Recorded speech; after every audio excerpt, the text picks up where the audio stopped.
patient engagement. So my name is Carolyn Shimon, and I'm from the Georgian Fahey Center for Healthcare Innovation. And I just wanted to start off today. Oops, I'm just going to make sure that I can, there we go. So I'd like to start off today by acknowledging that the George and Fahey Center for Healthcare Innovation, including myself, is located on Treaty 1 land, home of the Anishinaabe, Cree, Oji-Cree, Dakota, and Dene peoples, and homeland of the Métis Nation. And so in coming together today, we respect the treaties that were made on these territories. We acknowledge the harms and mistakes of the past. We recognize the ongoing present-day colonial violence that is faced by Indigenous peoples within healthcare systems, education, justice, child welfare, and government systems. And we dedicate ourselves to moving forward in partnership in a spirit of reconciliation and collaboration. And so when we talk about patient engagement, it's our belief that it must be rooted in social justice and committed to achieving true systemic change and health equity. So what are we going to talk about today? Well, today's a beginner kind of introduction to patient and public engagement in health research decision-making. And so to start off, we're going to take a look at what is patient-oriented research, and then look at the definition of what is patient engagement. Then we're going to actually take a look at what patient engagement is not, because sometimes it's really helpful to know what it isn't in order to understand what it is. And then we're going to move on to some of the guiding principles and core beliefs that underpin patient and public engagement. And then after that, why we should engage. So we'll look through the phases and stages of the research process. And then at the end, levels of engagement. And then we have a really exciting announcement, which is our PrEP Award launch that we'll share with you today. So let's get into it. Oh. First of all, yes, I have to do a little bit of a disclaimer that because this is accredited by the Royal College of Physicians and Surgeons, I have to disclose that I am employed by the George and Fahey Center for Healthcare Innovation as the Patient and Public Engagement Lead. So what is patient-oriented research? We hear the term a lot, but how is it different from other types of health research? What makes it unique? Well, the strategy for patient-oriented research, which is also known as SPORE, and it's a national initiative that's funded by the Canadian Institutes of Health Research. And the center here is actually the Manitoba Support Unit. So there's a support unit in every province and every territory across Canada. And so they define patient-oriented research as kind of a five-pronged approach. It's seen as a continuum of research that incorporates 5 components. The first is it engages patients as partners in decision-making about the research process. Secondly, it focuses on patient-identified priorities. Thirdly, it improves patient outcomes. Then fourth, it's conducted by multidisciplinary teams in partnership with relevant stakeholders. So this means it could include not only patient partners, members of the public, but also healthcare decision makers, professionals working within healthcare systems, policymakers, and so on. And then finally, it aims to apply the knowledge that's being generated to improve healthcare systems in practice. So there has to be a plan to actually implement the findings to make systems change.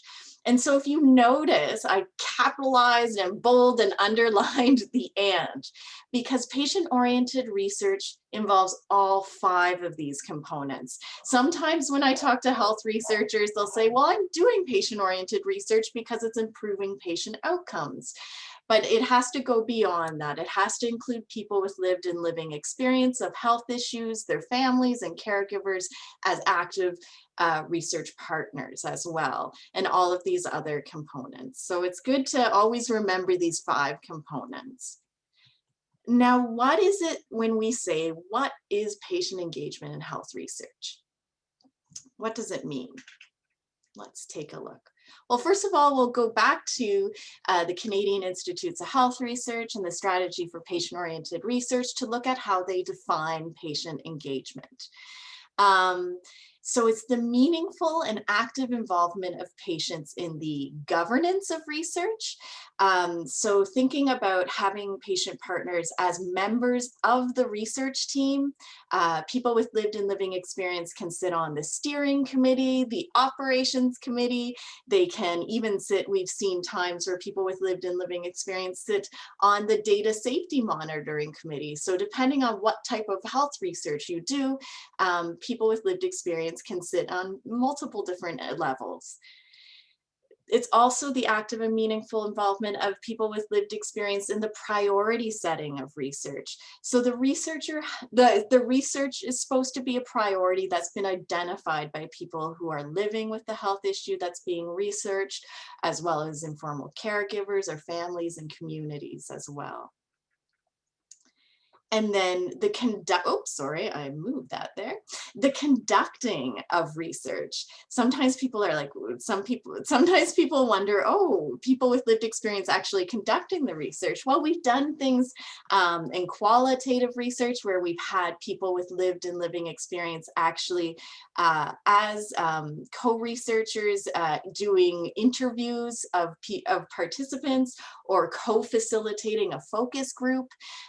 We've even had it in clinical trials where people with lived and living experience are the ones who are collecting the data. And sometimes we've seen in qualitative research, especially when you include someone with lived and living experience, you get much richer data because participants are actually able to talk to their peers, someone who's gone through it before. And sometimes that helps open up some of those conversations a little bit more.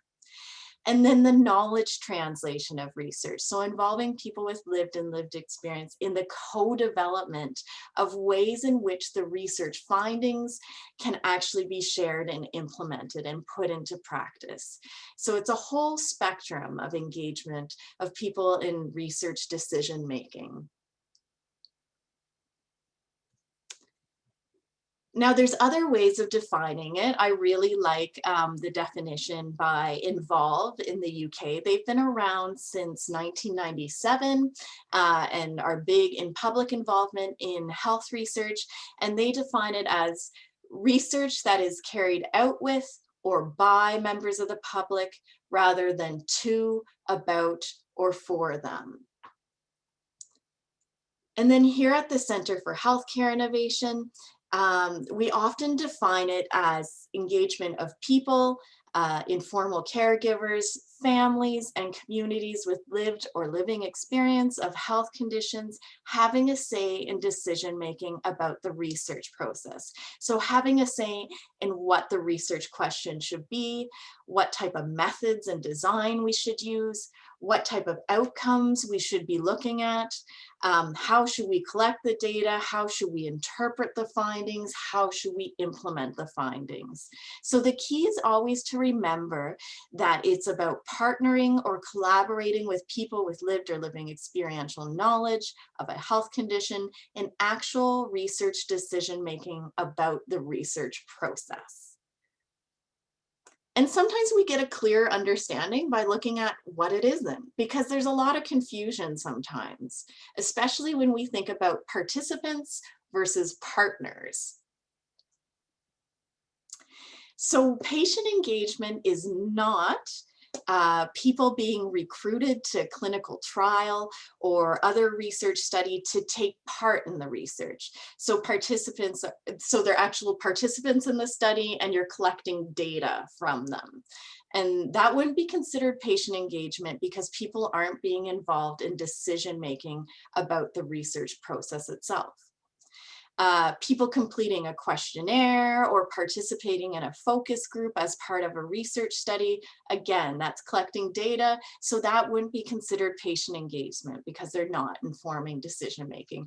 Now, sometimes you can include patient partners in co-developing a questionnaire or co-developing or co-facilitating focus groups and working on the questions that should be asked of participants in focus groups. So in that way, it can be engagement.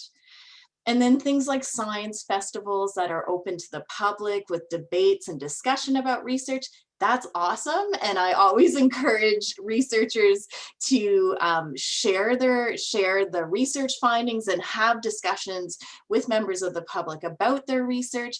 But again, that wouldn't be considered patient engagement because it's not a two-way dialogue. People with lived experience aren't informing any of the research decisions. You are informing them about the research.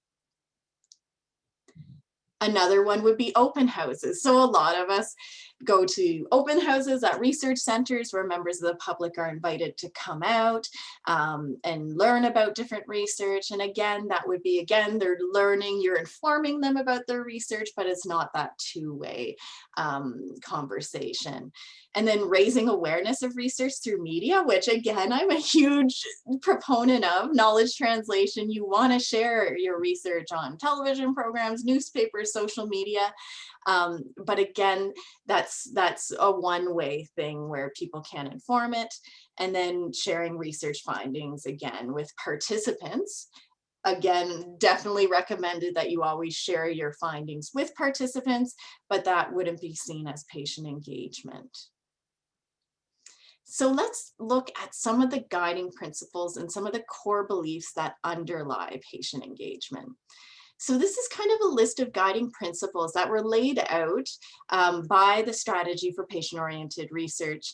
They had created a patient engagement framework, and here's some of the core principles. So the first one is inclusiveness. So we want to make sure that we're integrating diverse patient and public perspectives and that the research itself reflects those diverse contributions. We want to have support both for patient and public partners to be able to fully contribute.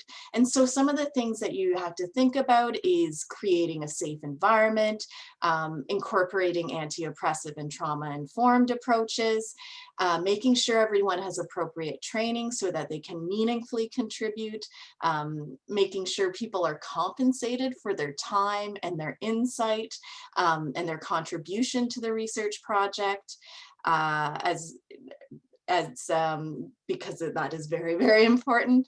And then the next one is mutual respect and partnership. So this is when making sure that the research members all understand the value of experiential knowledge that people with lived experience and patient and public partners come to the table with, that it is seen as equally valuable as any other expertise around the table. Co-building is a huge one. You'll hear the word co-building quite a bit, but that means just public, patients, researchers, healthcare professionals, and decision makers or policymakers working together from the beginning to identify a research question, set priorities, and then collaboratively produce and implement solutions. Co-learning is a huge one as well. So it's not just about people with lived experience learning more about the research process, but it's also about researchers learning to be more critically self-reflexive, learning more about what is patient-centered engagement and what it looks like and how you can do that best. And then reciprocal relationships. As we move through this series, we'll talk about things like shared power and decision-making, addressing power imbalances, thinking critically about our own position within projects. So we'll continue to grow that as we move forward. And then transparency, honesty, and trust. The biggest thing, of course, that we hear a lot of times from teams that are working together is the importance of open communication, the importance of reflexive practice and conflict resolution. So knowing how to engage with one another. And it's all about relationship building and building that trust. And some of the core beliefs about engagement is that engaging patients and public members in health research will lead to improved health outcomes and an enhanced healthcare system. It's about increasing the quality and the appropriateness, the acceptability and transparency, and even the relevance of research. And ensuring that health research actually addresses issues of importance to people with lived and living experience of a health condition. And one thing that we talk about a lot and we'll do as we move forward in this monthly series is making sure that we're cognizant of how people may be excluded as well, right? Um, the terminology and the conceptualization of patient-oriented research can sometimes exclude people who may not identify as a patient because they are unable to access healthcare systems because of geographical barriers. So thinking about people who live in rural and remote communities, as well as thinking about systemic barriers. So thinking about racism, colonialism, ableism, sexism, transphobia, homophobia, xenophobia, saneism, sizeism, classism, all of these things that people encounter within healthcare systems and even within the health research area as well. So making sure that we continue to think about those things and how we are going to engage and meet people where they're at. There's also, people sometimes may not identify as a patient, that if you're living with a mental health or substance use issue, where the label of patient itself is associated with stigma. There are also people who may refuse to engage or prematurely exit because of unresponsive or disrespectful care within the healthcare system. And sorry, then Carolyn, hang on a sec. Your audio seems to be cutting in and out. Do you want to try muting and unmuting as we did earlier? Yeah, see if that helps at all. It might be your internet connection though. How's that? Let's give it a shot. Well, maybe it's my connection. People are saying they can hear you fine. Continue on then. And people, oh no. Okay, well, definitely let us know in the chat box if you can't hear me.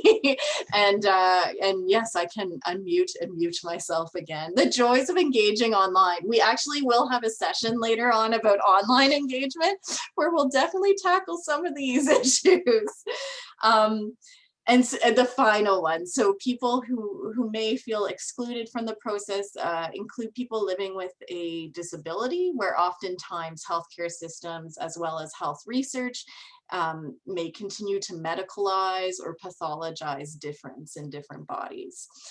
So it's good to always think about these things as you're planning your engagement process, to figure out what kind of participatory approach you're going to use to be able to be more inclusive and engage some of these voices that may not traditionally be heard in health research. And one thing I always this is just a brief little touch upon, but something you'll find as we continue to discuss throughout these monthly lunchtime learning sessions is our belief at the center that patient engagement in health research must be grounded in social justice and health equity. And so we advocate for the incorporation of a trauma-informed and intersectional analysis when it comes to engagement approaches. And this is just a little snapshot or an overview of something called the Valuing All Voices framework, which actually helps which complements the strategy for patient-oriented research patient engagement framework that you'll be introduced to throughout the sessions. And it just adds to it by exploring the importance of things like understanding the value of safety, being critically reflexive with an understanding of systems of power and oppression, and ensuring that when we are planning to engage people with lived and living experience, we ask ourselves things like, who's affected differently by the health issue we're looking at? Who has different access to healthcare systems based not only on geographical barriers, but systemic barriers? And how are we going to ensure that all of these different perspectives and voices are being heard? And so that might mean starting to think about the importance of meeting people where they're at, which may include using different types of participatory approaches to allow people to meaningfully contribute to the research decision-making process. So it might not be as straightforward as having someone on your research team. It might be going out and engaging with youth and say, for example, you want them to contribute what outcome measures would be important to include in your research study. It might be going and doing an arts-based thing like taking photographs and coming back back and deciding what outcomes should be included in the research process. So it's kind of thinking outside of the box, but having those conversations.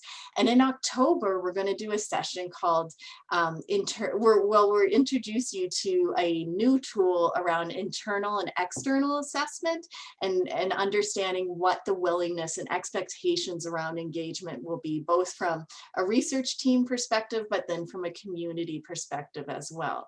So that will help you start digging into some of those questions as you go along. Now, why should we be engaging? Well, if I haven't already convinced you, here are some more examples. So first of all, people with lived and living experience can help you identify research priorities that matter most to the people who are living with the health condition, as well as informal caregivers, families, and communities. So one of the examples we have of this is in a rheumatoid arthritis study. Researchers were convinced the #1 research priority for people with lived and living experience was pain management. And so they're moving forward, but they thought they would engage some patient partners in a research priority exercise to just make sure to confirm this is the important thing. And they discovered that actually it was fatigue was the #1 priority. Being able to get to work, being able to look after kids, being able to have time with grandchildren. Fatigue was the thing that was actually most important for them. And so researchers in engaging realized they needed to kind of shift course and start looking at things that people with lived experience were actually asking for. So had they not engaged, they probably would have not looked at fatigue. Also, by engaging patients and members of the public, you can help shape and clarify a research question so it actually reflects the needs and concerns of people with lived experience. So in a mental health care study, people with lived and living experience helped actually craft the study question and the name and the materials to reduce the potential for stigma and to reframe the goal of the study as a movement towards emotional well-being rather than away from a mental health challenge. So they took what was obviously kind of more of a deficit-based perspective, and they switched it to a strengths-based perspective and said, let's reframe the question as this. And so what happened, the anticipated benefit of this was that there'd be improved recruitment of participants, because participants actually felt like, okay, this actually appeals to me. There's greater acceptance of the study by the community because it shifted to strengths-based, and it was informed by people who were living with this experience.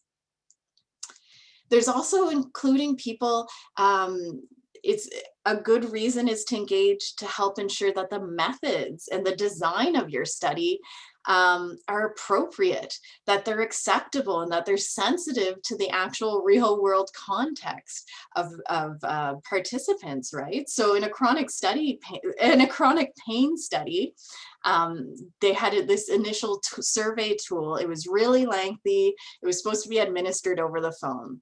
But they decided to include some people with lived experience looking through this tool, and right away they said, this is way too lengthy of a phone survey, and it would create a barrier for people living with chronic pain. So instead they co-developed the design, they redid it, they shortened and they redesigned the tool so it would be a self-reported and self-paced tool. And so it actually facilitated greater ease for participants, and they had more people really interested in being involved in the study. It's also about ensuring that research uses outcomes that have true meaning to people, to the lives of patients and caregivers and families and communities. So in a study on the use of prescription drugs for people, stroke survivors, They had some people with lived experience sitting on the team, and they identified home time, or the number of days when a patient is living at home and not hospitalized or in another institution, as a really important outcome that they wanted to learn more about and wanted to be included in the research study. So had the researchers not engaged people with lived experience in this type of decision, they would have completely left out this outcome that is important to them as well. So to help ensure that the language and the content of the information provided to participants in your study, so questionnaires, pamphlets, and so on, are appropriate and accessible. In another chronic pain study, the informed consent document was developed with patient partners to make it understandable to potential study participants. So they actually looked at the consent form and helped co-develop a much easier one in lay language. And the involvement helped improve more recruitment, and more potential participants felt more informed and they felt more comfortable being involved in the study. And as I think a lot of the outcomes we've mentioned, it does help increase participation in a research study by making sure that the research is appropriate and acceptable to potential participants. It helps improve the information that's being provided to people so that they can make informed choices. And then it helps to include voices that are traditionally less heard in the research process as well, because oftentimes partners will point out where there might be barriers for people in being participants. So in a pediatric surgery study, parent partners shared that were they being approached to participate in the study, they'd feel more comfortable with the person that was discussing the risks and the benefits of the surgery, and involvement in the study was the surgeon themselves, whereas before they had kind of a research assistant doing that. And so when they made that adjustment to the protocol, it meant that rates of recruitment and people started feeling much more comfortable being involved in the study. To conduct data collection. So this is where I was talking about before, involving people with lived and living experience in things like co-facilitating qualitative focus groups or interviewing peers in a way that will help put participants at ease and provide more in-depth discovery. Myself, I'm more of a qualitative person. There's lots of evidence that shows much richer data because people with lived and living experience can talk to their own peers. And then including people with lived experience in interpreting research findings from the perspective of people with lived experience and informing recommendations that will help improve the lives of patients. I think about things like the development of clinical practice guidelines after you've finished a research study, and looking at what the important parts and recommendations should be, where research findings may point to important things from the patient partner perspective that researchers might not have potentially picked up on at the beginning. So helping inform some of those recommendations so that the patient voice and perspective isn't missing from those. Oops. And then to help co-develop ways to share and implement research findings with patients and with informal caregivers and communities. There was a large pragmatic study on pain, and their physical therapists who were partnering in this study designed this continuing education program that was delivered as part of the intervention, but also it was a really important dissemination tool. And patient partners contributed to the development of this continuing education program by providing feedback on what kind of therapy and communication techniques would be more or less likely to be effective during an acute pain episode. So they were able to help co-develop that knowledge translation piece at the end. And then finally, to identify a wider set of research topics or a new area of research. The number of times we've had researchers engage people with lived and living experience and community members and go on to identify whole other areas of research to add to their programming is amazing. We had a clinician researcher who engaged survivors of sepsis and their families in the development of a clinical trial. And when they were looking at outcomes that were important to them, people with lived experience started bringing up questions around frailty. And that was something that research hadn't really explored, the connection between sepsis and frailty. And so it developed into an entire other research project from having those conversations. So it points to the importance of doing this kind of engagement. And of course, the most important part is just ensuring that research reflects the concerns and the interests and the values of the public, and that money and resources are used efficiently. Oftentimes you'll find that engaging community members and people with lived and living experience helps to ground the research in what is important to those who are living day in and day out with a health issue. It can help challenge researchers as far as the value of using things like strengths-based approaches versus traditional deficit-based approaches that might be more familiar to them in the health sciences, but it doesn't necessarily speak to the values and the resiliency of the people with lived experience and the communities in which you're engaging. Sometimes you might hear about something called levels of engagement. So when you look at a lot of different organizations around, so the Strategy for Patient-Oriented Research, the International Association for Public Participation, and Involve as well, you'll see that patient and public engagement in health research exists kind of on a spectrum that goes and with a variety of different levels of engagement, from kind of minimal opportunities for people to give feedback on research processes to maximum collaboration and shared decision-making between researchers and patient partners. So an important thing to remember is that throughout the research process, at every phase and stage, people with lived experience can be engaged at different levels as well. So you don't necessarily have to commit to one, you can move around.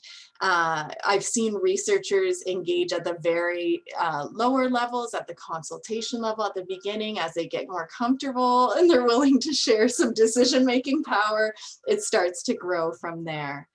So at the very low level, this is the consultation level, what we're talking about, the primary goal of the consultation level of public engagement would be to obtain feedback or input from people, informal caregivers, families, and communities with lived experience. And this is considered the lowest level of engagement, simply because researchers still kind of maintain all of the decision-making power when it comes to the research process.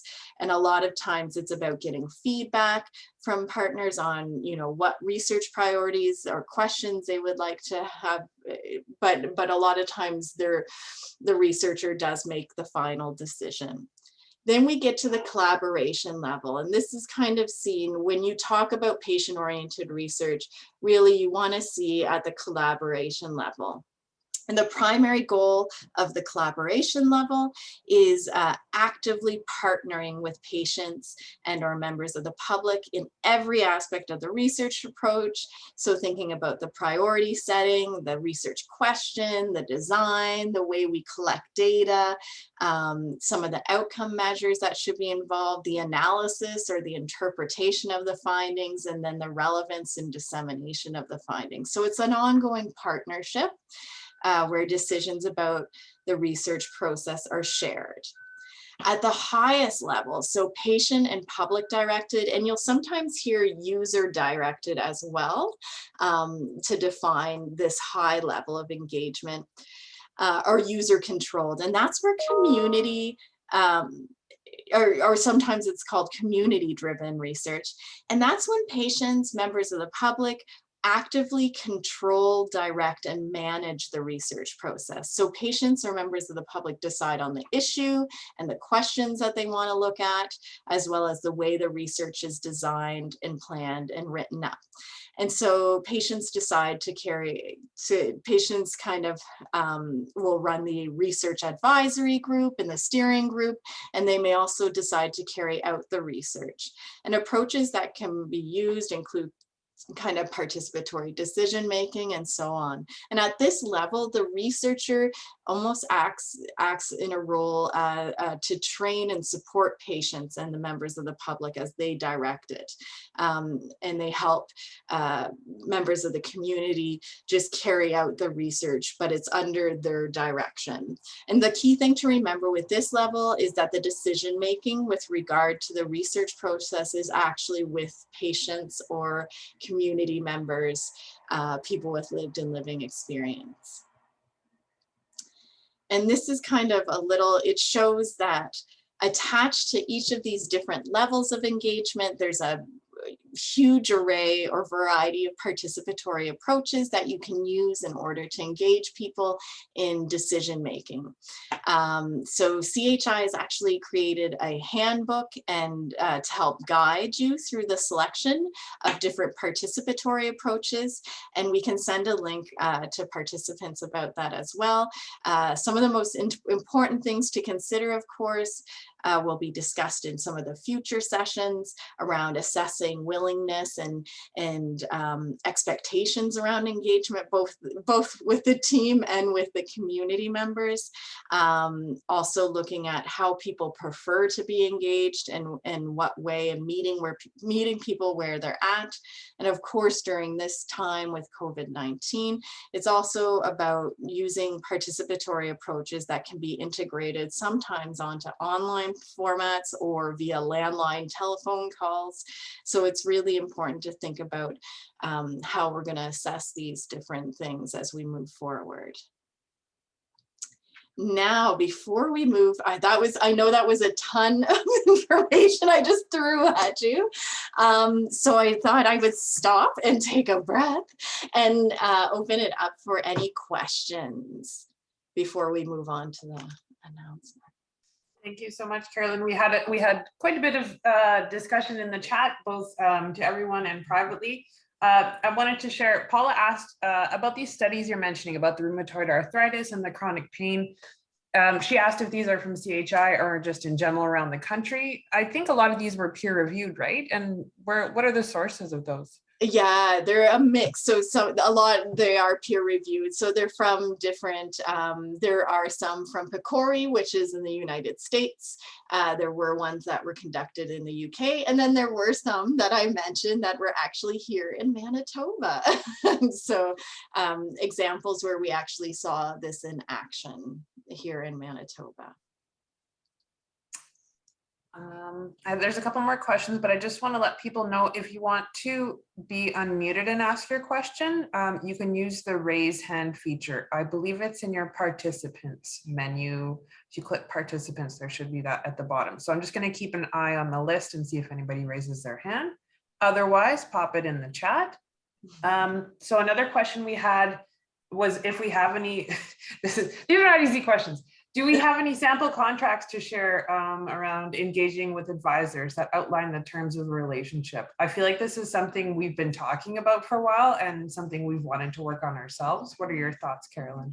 Yeah, so that's a really good question. I know for sure in the BC Patient Voices website, you can actually find some sample contracts.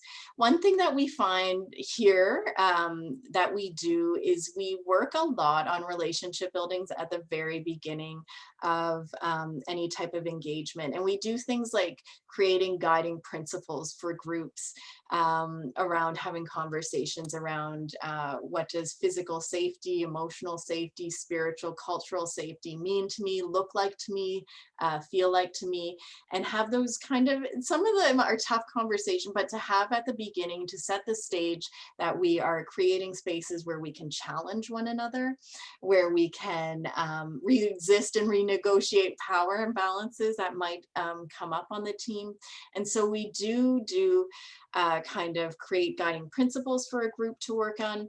But as far as contracts between teams, I always encourage, I feel like it has to be co-developed all together and to work on those together. And it has to include those aspects of how we're going to deal with conflict, how we're going to overcome certain things as well, and having those deeper conversations around those pieces.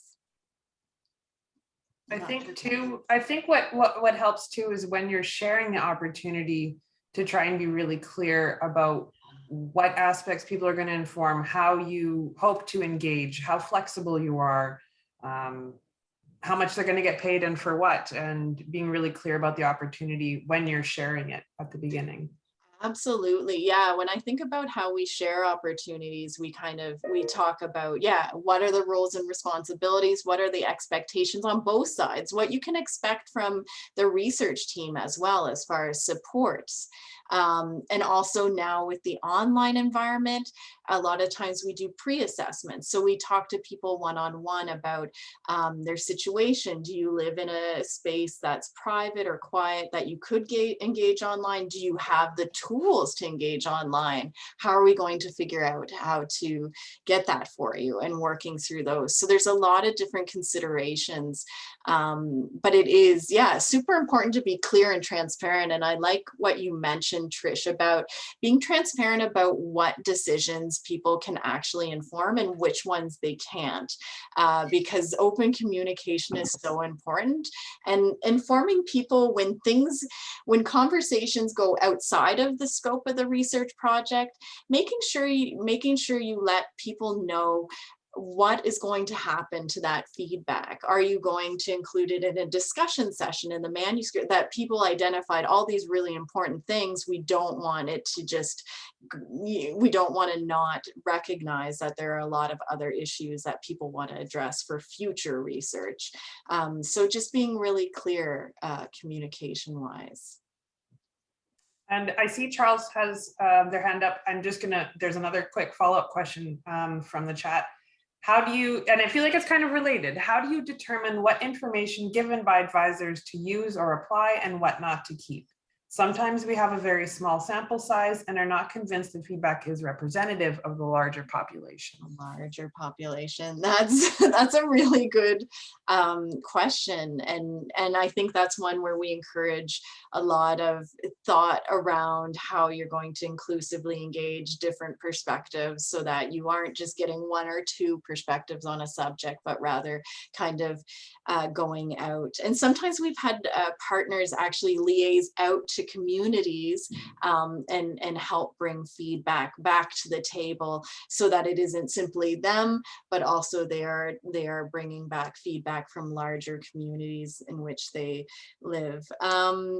It is, yeah, I think it's about kind of clear, like, this is what we're hearing from you, being clear on what's outside of the scope. So this is what we can't incorporate, and these are the things that we can incorporate, and having that discussion, because maybe you'll be challenged on that, right? Like, I think you should incorporate this one, and this outcome measure I think is really important, and having a strong dialogue on why or why not we're unable to bring that. We encourage using participatory approaches around decision making, because that can help, as far as it's not just a discussion, but we're actually going to use an approach that we can come to some sort of consensus as a group on what we want to include, or which way we want to go with the research process, rather than kind of, if it's just an open dialogue, there may be things that are missed and people might not feel like they've been completely heard.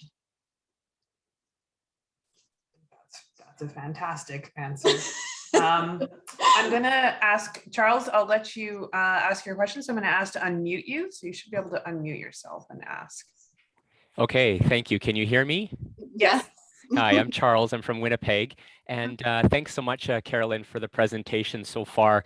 You've given some really interesting examples of patient engagement, of lived and living experience contributing to the research process. You've also mentioned the public potentially being involved in a collaborative way. What are some examples of how that is beneficial where these public members do not have lived or living experience?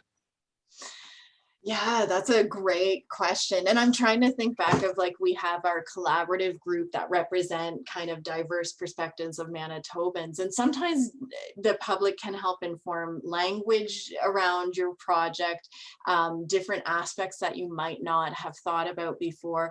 We sometimes engage people with different perspectives and different lived experience, even just in coming up with the idea of how we should move forward engagement wise. So they might actually have some really great out of the box thinking about what would be the best way to move forward in engagement. I switch between public and people with lived experience because some people don't necessarily consider themselves a patient. We've had caregivers, we've had family members, and there's a larger question too when it comes to patient engagement is sometimes it can be seen as very individualistic when a lot of times it's large communities care for one another. And so it's not just people with lived and living experience, but it's members of the community as a whole who want to be engaged around a health issue because it's something that affects, and it's seen as more of a community-based project than simply an individual. And so there's been these kind of different dialogues around patient engagement. Is it just one or two people with lived experience, or is it in certain circumstances and entire communities who are invested in discovering ways to help one another and to help people within that community who are living with a health issue? I can appreciate that. Thank you very much. Thanks, Charles. All right, a couple more questions from the chat. Are patient partners in research decisions typically also participants in data collection, or are these kept separate? That's a great question. So there can be a mix, and it depends on the approach that you use. So in qualitative research, when you think of community-based participatory research action, that's where people are actually both participants and people with and partners. So they are actively both helping co-design the project and making sure that it is addressing an issue oftentimes around social change and policy, but they also are participants and part of the group. You'll find it happen more with things when you think of health research in rare disease situations where people will often both have to play the participant and the partner. And there's great ways of making sure that that's balanced out. Oftentimes you'll find people are more invested because they helped co-design and that they were able to be involved. We usually just try to be really strong about the distinction between participant and partners simply because sometimes there is some confusion around which one is which and which one means engagement. So you'll find there are studies where people with lived experience are purely partners and that they help co-design it so that it's easier for participants to be involved. But where you have smaller communities and kind of rare health issues where you can't recruit a ton of participants, then you might find that people are playing those dual roles and finding ways to balance that out. And there are some really great techniques. If you think about approaches like photo voice, that's participants are also partners in that process and it's seen as a shared process. So I think in the case where you have people who are both participants and partners, it's really important to think about what approach you're going to use to make sure that there's kind of a clear understanding of the roles that shift back and forth. Okay, and we definitely have time for at least one more. Do we have any resources or frameworks on participatory approaches, participatory decision-making specifically? We do. There was that one that I mentioned on methods of engagement, and it actually, so what we did is we looked at every phase and stage of the research process, and we worked with different stakeholders to make suggestions at every level of engagement, what types of participatory approaches you might want to consider when it comes to decision making. So at the priority setting, at the outcomes, at the data collection phase. So it's a neat little guidebook. The wonderful Trish right there put together this beautiful handbook that you can flip through. So you can choose what phase you are at the research process, and then take a look at what suggestions there are around different participatory approaches you might want to use for decision making. Okay. Yes, and I will make sure to send a link to all our resources in the follow-up email. Tracy's asking if that's the SPORE handbook. It's one we developed specifically here at CHI. I'm just looking through here. Paula is asking, doesn't being a patient and designer of the study, isn't that a totally unwaivable conflict? How can that be handled? I understand why that might be necessary for rare diseases, but how is that handled?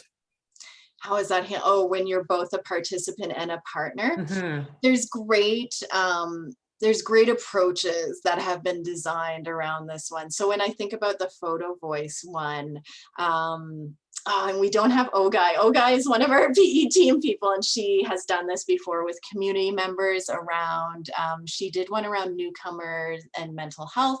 And so that is where they actively co-designed a project where they went out into their communities and they looked at a theme around mental health. And then they themselves went out and took pictures and then looked, and then the pictures became data that then they worked together to interpret the data by looking at all of their different photos and develop from their findings. So there's definitely some really good approaches that will help guide those kind of the difference, guide that relationship building, because it is quite unique when you are playing those dual roles. So I think that would be where you would really want to select one of those approaches that help to guide that process itself.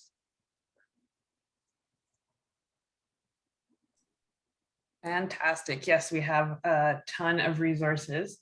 So I'll let you finish up then, Carolyn. Oh, yes. So our big announcement is today is the launch of this season's Preparing for Research by Engaging Public and Patient Partners, or it's called the PrEP Awards for short. So for those who haven't heard of the award before, it was first established in 2017 in response to a survey we did of Manitoban health researchers around their knowledge and attitudes and behaviors with regard to patient engagement. And one of the things that we heard the most was that it was really difficult to engage people with lived and living experience at the very early stages of the research process. So at the research priority setting, the development of the question, the development of the design, and then actually the development of a larger grant proposal to get funding to do the whole project. So what happened was a lot of times researchers would go and get a larger award and then have to backtrack and try to engage people with lived experience. But a lot of times the decisions were already made.